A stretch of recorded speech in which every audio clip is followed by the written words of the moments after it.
I think, I don't think. Lahat ay puro sa galing lang sa kanyang isipan pero walang basihan. Walang facts.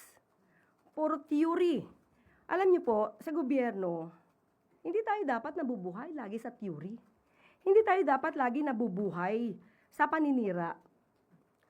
Nakita ko nga po ang, kumbaga yung script ng kanyang pinakahuling interview dito sa One News PH. Kaya tama naman po yung binanggit nyo, Ma'am Julie, no?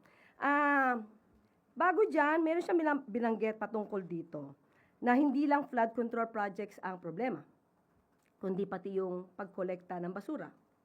Ang sabi niya dito ay meron siyang alam tungkol sa mga local government na ang tawag ay collect all. Kung saan pinaparatangan niya yung mga opisyal ng local government ay corrupt.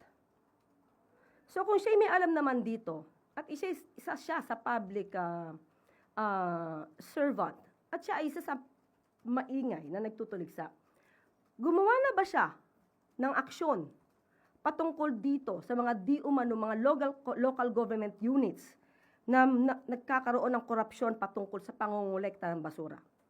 Pakitanong niyo po sa kanya yan. Pangalawa, ang sinabi niya dito,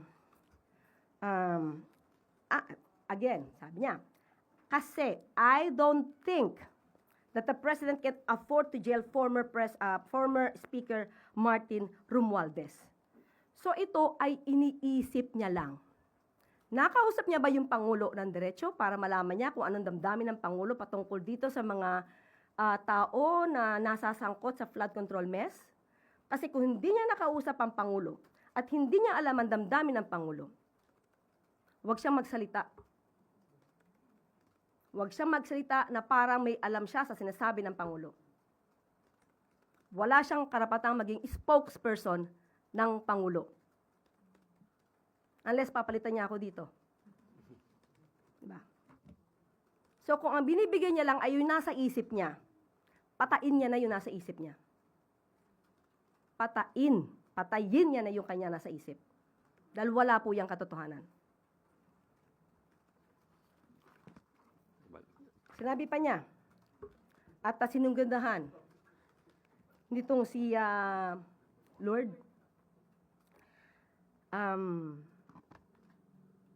una sinabi ni Congressman Edice, sinabi daw ni Speaker, if I'm going down, I'm not going down alone.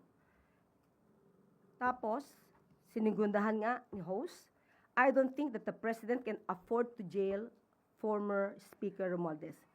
At muling sumagot itong si Congressman Edice, dahil laglagan na yan.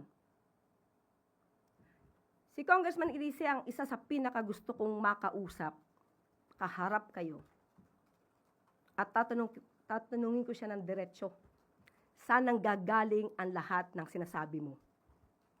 Bigyan niya ako ng ebidensya, dahil puro ganito na intriga, mahirap sumagot ng puro intriga.